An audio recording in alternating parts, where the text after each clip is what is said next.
श्रीमन्नारायण नारायण हरि हरि ओम। श्रीमन्नारायण नारायण हरि हरि ओम। श्रीमन्नारायण नारायण हरि हरि ओम।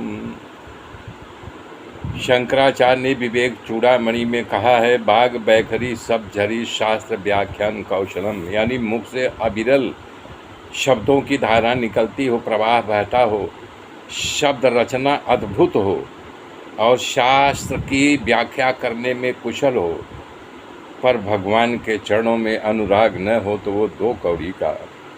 भोगतय न तो मुक्तय, अधिक भोग भोगने वाले की मुक्ति नहीं होती है। श्री कृष्ण चरणाम भोजम स्मर दुखम गमिष्यति। श्री कृष्ण के चरणों में अनुराग रखो तो अपने आप दुख भाग जाता है। कलो तो केवल भक्ति ब्रह्म सायुज्य कारणी, कलिकाल में केवल भगवान की भक्ति करो, भगवान का कीर्तन करो, आदि व्याधि उपाधि से बचे रहो।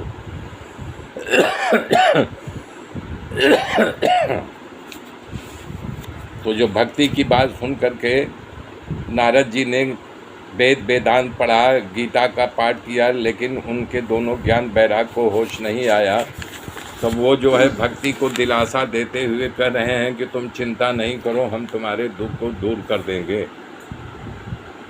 और ये जो है वैराग्य वाणी का शब्द नहीं है, वर्तन का परिभाषा है। राम ने लक्ष्मण से कहा है, कहिए न तात सोई परम विरागी, अवतीर्ण समसिद्धि तीन गुण त्यागी। हे लक्ष्मण, वैराग उसे कहते हैं जो तीनों गुणों को, सिद्धियों को खड़े खड़े तिनकी की तरह छोड़ दे, उसे बैरागी कहते हैं।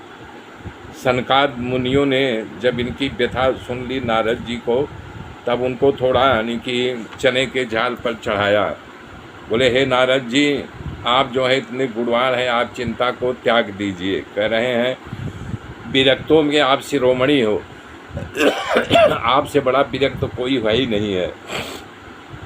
कृष्ण भक्तों में आप उनके दास में अग्रणी हो, भक्ति योग में भास्कर के समान हो, तो आप क्यों चिंता करते हो? भगवत प्राप्ति के गुप्त रूप है, सो जानने के अधिकारी हैं, इसलिए आपको बता रहा हूँ। आप सब साधन को सावधान हो करके सुनिए। द्रव्य यज्ञ, तप यज्ञ, योग यज्ञ और ज्ञान यज्ञ, सभी यज्ञ स्वर्ग की प्राप्ति करते हैं, पर बड़े बड़े ज्ञानी पुरुषों जो बड़े बड़े हैं, ज्ञान यज्ञ को श्रेष्ठ मानते हैं। कह रहे हैं, इस यज्ञ में समता है, जो कहता है उसको भी फल की प्राप्ति होती है, जो सुनता है उसको भी फल की प्राप्ति होती है। तो शरद कुमारों ने नारद से कहा कि जिसका गान सुखदेव जी ने किया है भागवत कथा का, वही ज्ञान हम यहाँ पर सुनते हैं। मानव में ज्ञान, वैराग्य और भक्ति तीनों जागृत हो जाते हैं।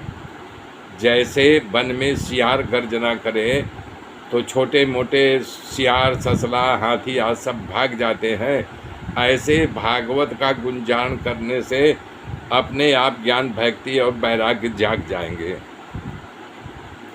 सनत कुमारों ने कहा, जैसे आम के वृक्ष में जड़ से लेकर के मूल तक आम ही आम होता है न, लेकिन जब तक उसका फल नहीं आएगा, वो पकेगा नहीं, तब तक आम का स्वाद नहीं पा सकते हो। जैसे दूध को मथने पर ही माखन निकलता है ना, दूध में बिल्कुल माखन रहता है, लेकिन दिखाई नहीं देगा, तब दिखाई देगा जब उसे मथेंगे। तो इसी प्रकार से कह रहे हैं, श्रीमद् भागवत ज्ञान, वैराग, भक्ति के लिए अमूल्य दवा है। तो नारद जी ने के कथा का आयोजन किया गंगा के द्वारे, हरिद्वार में के पास आनंद नामक तीर्थ है, उस वक्त तमाम ऋषि मुनियों सत्र किया करते थे। वहाँ पर भृगु, च्यवन, वशिष्ठ, गौतम, मेघातिथि, देवल, देवराज, परशुराम, विश्वामित्र, साकल, मार्कंडे, दत्तात्रेय, पिपलाद, योगेश्वरो, व्यास जी, पाराशर, छायासुख, जानवी और जहनु आदि सब बड़े बड़े ऋषि मुनि वहाँ कथा सुनने के लिए आए हैं। अब आगे मैं कथा की महात्म कल से कहूँगा। मेरे मित्रों, मेरे साथ बने रहिए। तब तक के लिए जय श्री राम, जय श्री राम, जय श्री राम।